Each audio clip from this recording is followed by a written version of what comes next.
Buenas noches, mi nombre es Ángela Yurley Delgado Madero, estudiante del primer semestre de Neuropsicología de la Educación.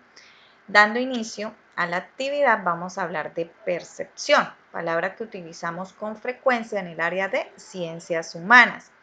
Antes de explicar de forma biológica cómo actúa y la importancia que tiene el sistema nervioso central en este proceso, voy a definirla de la siguiente manera. Es la forma como nuestro cerebro interpreta las sensaciones, esto a través de los sentidos, formando una impresión inconsciente o consciente de la realidad física de nuestro entorno. Tal como podemos observar en esta diapositiva, donde actúan diferentes factores como aspectos físicos del estímulo, el sistema nervioso, el aprendizaje, actitudes y motivos, valores y defensas psicológicas. Estos factores permiten a un sujeto ver una realidad. Para comprender aún más lo dicho anteriormente y entender todo el proceso, es necesario hablar de transducción. ¿Pero qué es la transducción? Pues bien, es el proceso de transformación de los diversos tipos de energía, o sea, estimulación sensorial, en impulsos nerviosos llevado a cabo por los receptores sensoriales. ¿Cuáles son esos receptores sensoriales? Entonces tenemos la visión, audición, olfato, tacto y gusto, tal como lo estamos observando y señalando ahí. Podemos decir que la transducción es la respuesta que da el receptor sensorial a un rango de valor específico que lo llamaremos estímulo. El receptor sensorial puede ser una célula no neuronal especializada como fotorreceptores de retina, células de los botones gustativos, células ciliadas del aparato vestibular y la cóclea, o una sensorial como propioreceptores, los cuales se encuentran en las articulaciones y alrededor de ellas, así como lo estamos viendo en esta imagen, y son los responsables de recopilar la información acerca de los cambios de posición y velocidad angular de las articulaciones. Tenemos también los interoreceptores, que son estructuras que reciben información del interior del cuerpo y la transmiten en sensaciones como hambre, sed, dolor visceral, y se encuentran ubicados en los vasos sanguíneos y en las vísceras. Teniendo en cuenta esto, podemos decir que el sistema nervioso central, nuestro hermoso sistema nervioso central, es considerado como un sistema de comunicación que transforma la energía ambiental en energía eléctrica. Es así como esta información recibida debe hacer un recorrido el cual inicia en estos receptores sensoriales, pasando por la vía de los nervios sensoriales a través del tracto de la médula espinal y los nervios craneales. Este proceso tiene lugar principalmente en el área somatosensorial. Esta área se encuentra ubicada en el giro postcerebral del lóbulo parietal de la corteza cerebral, tal como lo estamos viendo en la imagen, y es esta parte gris que observamos ahí. Para comprender esto, debemos entender cómo nuestro cerebro procesa la información que recibe del exterior y de qué modo almacena, ¿sí? Almacena y recupera esa información. Para ello, vamos a hablar de procesamiento subcortical. Es así como a partir de los diferentes tipos de energía que actúan los receptores sensoriales, generan cambios en la acción de las neuronas sensoriales, generando estos cambios pueden ser de forma directa o indirecta. Ejemplo, la transmisión de la información táctil de nuestro brazo. El soma de una neurona, lo digo de nuestro brazo teniendo en cuenta la imagen. Entonces, el soma de la neurona sensorial se encuentra ubicado en el ganglio de la raíz dorsal y envía su axón a la médula espinal. Este sube por las columnas blancas dorsales y establece sinapsis con una segunda neurona a nivel del bulbo raquídeo. El axón de esta segunda neurona cruza hacia el lado contralateral del cuerpo, estableciendo contacto con una neurona talámica. Vamos a adelantarnos para ubicar el tálamo. Acá encontramos el tálamo, pero es contacto con una neurona talámica. En el caso del sistema visual, las células ganglionares de la retina envían su axón a través del nervio óptico. Aquí tenemos el nervio óptico, envían su axón a través del nervio óptico hasta alcanzar el núcleo geniculado lateral, como lo podemos observar, o sea, hacer su recorrido hasta alcanzar el núcleo geniculado lateral del tálamo. En el procesamiento de la información auditiva, acá está nuestro sistema auditivo. La información proviene del nervio auditivo, llega a los núcleos cocleares del bulbo raquídeo y transcurre por varias vías paralelas, terminando en el núcleo geniculado medial del tálamo.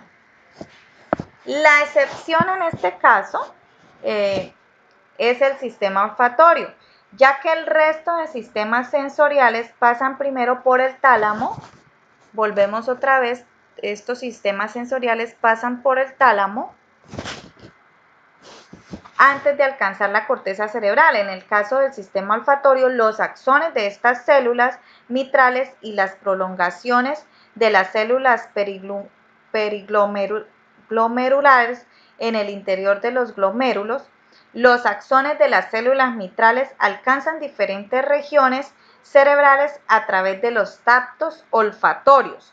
Algunos de estos axones cruzan hacia el lado contralateral del cuerpo, terminando en el bulbo olfatorio contralateral, mientras que otros terminan en diferentes regiones del prosencéfalo del mismo lado del cuerpo. Los axones del tracto olfatorio proyectan directamente a la corteza pirimiforme, ¿sí?, a la corteza entorrinal y a la amígdala. Podemos dividir el procesamiento de la información sensorial en dos clases claramente definidas. ¿Cuáles son? Procesamiento subcortical y procesamiento cortical. En la mayor parte de los sistemas sensoriales, el procesamiento de la información proporcionada por las señales neurales iniciales a partir del receptor comienza en diversas estructuras subcorticales antes de alcanzar la corteza cerebral. Es así como damos lugar a la corteza cerebral, llamada también corte cerebral,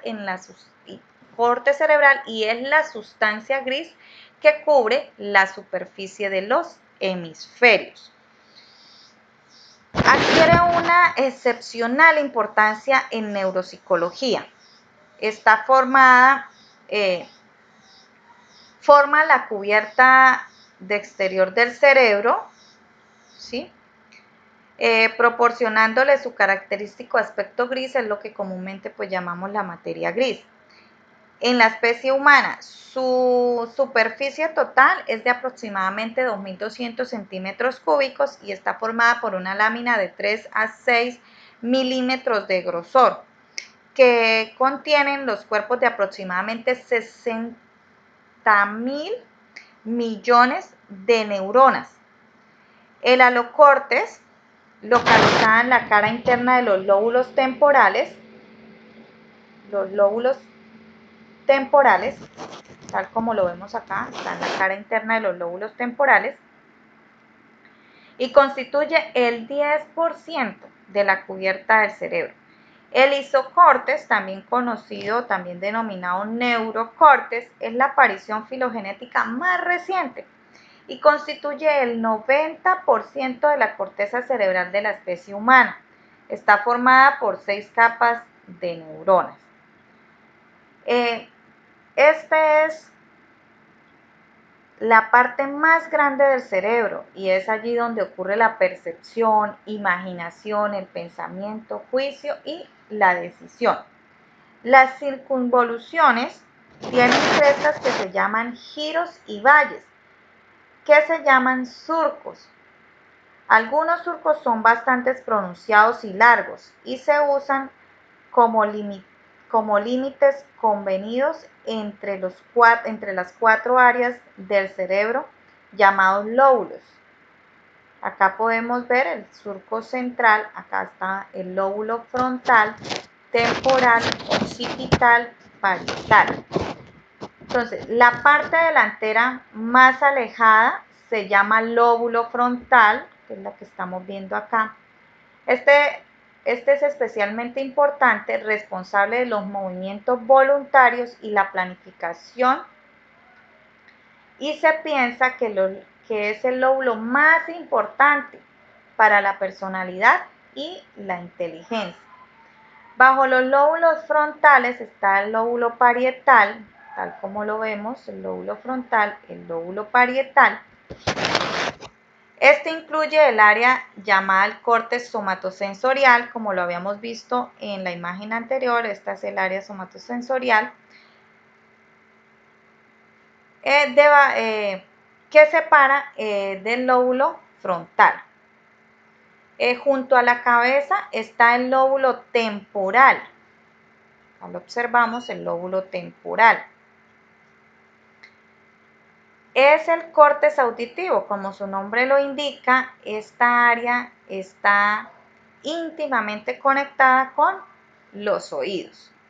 En la parte trasera de la cabeza está el lóbulo occipital, como lo estamos observando, la cual recibe información desde los ojos y se especializa, por supuesto, en la visión. Las áreas de los lóbulos que no están especializadas se llaman cortes de asociación. Además de conectar las cortezas sensoriales y motoras, se piensa que esta es también el lugar donde nuestros procesos de pensamiento ocurren y muchas de nuestras memorias son finalmente almacenadas. Es así como damos espacio al procesamiento cerebral. El procesamiento de la información comienza cuando la entrada de los órganos sensoriales que transforman los estímulos físicos como el tacto, el calor, las ondas de sonido o los fotones de luz en señales electroquímicas. La información sensorial es transformada rápidamente por los algoritmos del cerebro, tanto en el procesamiento ascendente como en el descendente. Para que el cerebro procese la información, primero debe almacenarla.